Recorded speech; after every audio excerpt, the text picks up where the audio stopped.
नमस्कार, मैं विनोद। बोलिए कैसे हो आप। जिसे हम अपना समझते हैं, हम उसके बिना रह नहीं सकते, हर वक्त उसकी फ़िक्र करते हैं। और वो सामने वाला बंदा जब हमारी कदर ही नहीं करता, हमारी दुख तकलीफ़ को समझता ही नहीं, हमारी वैल्यू ही नहीं करता, वो कहीं और ही घूमता है, हमारी तरफ ध्यान ही नहीं देता, उस समय हमें क्या करना चाहिए। तो देखिए दोस्तों, सबसे पहले तो मैं आपको ये बताऊं, जिस इंसान के आप पीछे पीछे भाग रहे हो, जिसकी इतनी कदर कर रहे हो, आप उनको इतनी वैल्यू दे रहे हो ना, वो वैल्यू देनी उसके लिए कम कर दो। आप जितनी उसको वैल्यू देते रहोगे, वो उतना ही आपसे दूर भागेगा। आप जितना उसके पीछे पीछे भागोगे, जितने उसकी केयर करोगे, वो इंसान आपकी केयर नहीं करेगा। क्यों? क्योंकि आप अपनी सेल्फ रिस्पेक्ट उसकी नज़रों में खो चुके हो। उसकी नज़रों में आप एक ज़ीरो हो, इसीलिए वो आपकी केयर नहीं करता, आपको कुछ नहीं समझता। चाहे आप कितना ही गिड़गिड़ा लो, कितना ही रो लो, कितना ही उसके पीछे पीछे जाओ, कितना ही उसके लिए अवेलेबल रहो। जिस दिन आपने उस सामने वाले इंसान के आगे अवेलेबल रहना बंद कर दिया, आप उसके पीछे पीछे जाना छोड़ देंगे, उस दिन आपकी सेल्फ रिस्पेक्ट बढ़ जाएगी उसकी नज़र में। तो इसलिए अपनी सेल्फ रिस्पेक्ट बनाओ, एक ब्रांड बनने की कोशिश करो। आपने ब्रांड देखा होगा, उस ब्रांड के पीछे कितने लोग भागते हैं, पैसा भी उसका बराबर देते हैं। क्यों? क्योंकि वो एक ब्रांड है, अपनी वैल्यू क्रिएट कर रखी है मार्केट में। इसलिए आप एक ब्रांड बनो, अपनी सेल्फ रिस्पेक्ट कीजिए, अपने आप को मजबूत कीजिए, पीछे पीछे घूमना छोड़ दीजिए। आप अपने आप पर ध्यान दें, अपनी सेल्फ रिस्पेक्ट बढ़ाएं। किसी की नज़रों में इतना भी मत गिरो कि उठने के लिए आपको सहारा लेना पड़े किसी का। आप जितना उसके लिए अवेलेबल रहोगे, जितना उसके पीछे पीछे घूमोगे, उतना ही आप उसकी नज़र में गिरते जाओगे। आपने अपनी सेल्फ रिस्पेक्ट खुद खो दी है उसकी नज़रों में। 24 घंटे उसके पीछे पीछे रहोगे तो यही हाल होगा। इसलिए आप ध्यान दो ना, छोड़ दें उसकी तरफ, बिल्कुल भी छोड़ दें। आप अपनी तरफ ध्यान दें, अपनी सेल्फ रिस्पेक्ट बनाएं, हमेशा हैप्पी रहें, खुश रहें, मस्त रहें। तो जो आपको वैल्यू नहीं दे रहा, वो आपको वैल्यू देना शुरू कर देगा। कब? जब आप खुद अपने आप को वैल्यू देनी शुरू कर दोगे, जब आप अपनी केयर करनी शुरू कर दोगे। अपने आप पर ध्यान दो, जितना ध्यान उस पर दे रहे हो ना, उतना ध्यान अपने आप पर दो। अपनी सेल्फ रिस्पेक्ट बढ़ाएं, अपनी वैल्यू क्रिएट कीजिए।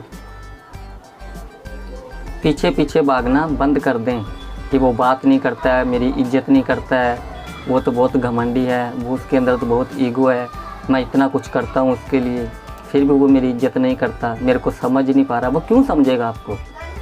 आप बार बार उसके पीछे घूमते जा रही हो, हर समय आप अवेलेबल रहोगे, तो वो आपकी इज्जत क्यों करेगा? आप ही समझ लो, अगर कोई भी चीज़ आपके लिए 24 घंटा अवेलेबल रही है तो आप क्या करोगे? क्या फीलिंग आएगी कि ये तो मेरे पास ऑलरेडी है, जब चाहूँ इसका इस्तेमाल कर सकता हूँ। तो आप उसके बारे में क्यों सोचोगे? तो उस इंसान को आपके बारे में सोचने के लिए मजबूर करना होगा। तो इसलिए उससे दूरियां बनाएं। जो किसी की इज्जत नहीं करता, उसके पीछे पीछे भागना बंद करें, समझना बंद करें, अपने आप को शून्य कर दें, सोचना ही बंद कर दें उस इंसान के बारे में जो आपकी कदर नहीं कर रहा है, जिनकी नज़र में आपकी कोई वैल्यू नहीं है। इतना सब कुछ करने के बाद में जो इंसान आपको ना समझ पाए, तो आप उस बंदे से दूर ही रहें। आप अपनी सेल्फ रिस्पेक्ट बनाइए, हर समय उसके लिए अवेलेबल ना रहें। जिसके लिए आप इतना रो रहे हो, इतना तड़प रहे हो, इतना पीछे भाग रहे हो, देख लेना, अगर आप ये करोगे ना, अपने आप पर ध्यान देना शुरू कर दोगे, अपनी सेल्फ रिस्पेक्ट करनी शुरू कर दोगे, उस दिन वो बंदा आपके पीछे पीछे आना शुरू कर देगा, आपसे बात करेगा। वो खुद टाइम निकालेगा आपसे बात करने के लिए। जितना टाइम आप इस समय उसको दे रहे हो, वो आपकी कदर नहीं करता, कहीं और जा रहा है, वो आपको कुछ समझता ही नहीं है।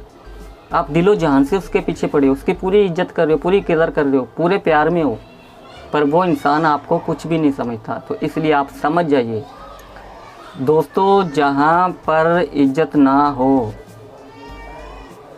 जहाँ पर इंसान की कदर ना हो, चाहे वो किसी का घर हो या किसी का दिल हो, वहाँ पर नहीं जाना चाहिए। बिन बुलाए बाराती मत बनो आप। बिना इनविटेशन के कोई भी नहीं जाता। अगर आपको कोई शादी के लिए पार्टी में, शादी में बुलाता है, तभी तो आप जाते हो, या बिन बुलाए घुस जाते हो? पहले ये बात देखिए। बिन बुलाए जाओगे तो आपकी क्या कदर होगी वहाँ पे? कौन आपको जानेगा, कौन पहचानेगा? वही आपको अगर इनविटेशन बुला कर प्यार से आपको कोई बुलाता है, जी सद के वेलकम करता है, वहीं पे आपकी इज्जत होती है। जहाँ पर बुला के इज्जत होती है, जहाँ पर बुलाता है कोई, वहीं पे इज्जत होती है। जब सामने वाला इंसान आपकी कदर ही नहीं कर रहा और आप बिन बुलाए बाराती की तरह उसके सामने 24 घंटा अवेलेबल रहोगे, उसके पीछे पीछे रहोगे, उसकी एक आवाज़ पे चले जाओगे, एक कॉल पे चले जाओगे, एक काम बोलने पर आप हाजिर हो जाओगे, तो आपकी इज्जत क्यों करेगा? तो अपनी रिस्पेक्ट बनाओ, अपने आप को वैल्यू दीजिए, क्रिएट कीजिए, अपने आप को समझिए कि आप क्या हो। आप इतने मत गिरो किसी के नज़र में कि जो आपको समझ ही ना पाए। उसके लिए महंगा बनो, अपने आप को ब्रांड बनाओ, हर समय अवेलेबल रहना बंद कर दो। तो दोस्तों आप समझ गए होंगे, आप सब समझ गए होंगे कि हमें क्या करना चाहिए जब हमारी कोई कदर ना करे, हमारी कोई वैल्यू ना करे, हमारी कोई रिस्पेक्ट ना करे, उस समय हमें क्या करना चाहिए। तो दोस्तों ये थी मेरी छोटी सी वीडियो, आपको कैसी लगी? अच्छी लगी है तो प्लीज़ मुझे कमेंट बॉक्स में बताएं। मैं फिर मिलूँगा नेक्स्ट किसी वीडियो में किसी नए टॉपिक के साथ। तब तक के लिए दीजिए मुझे इजाज़त। Tata bye bye.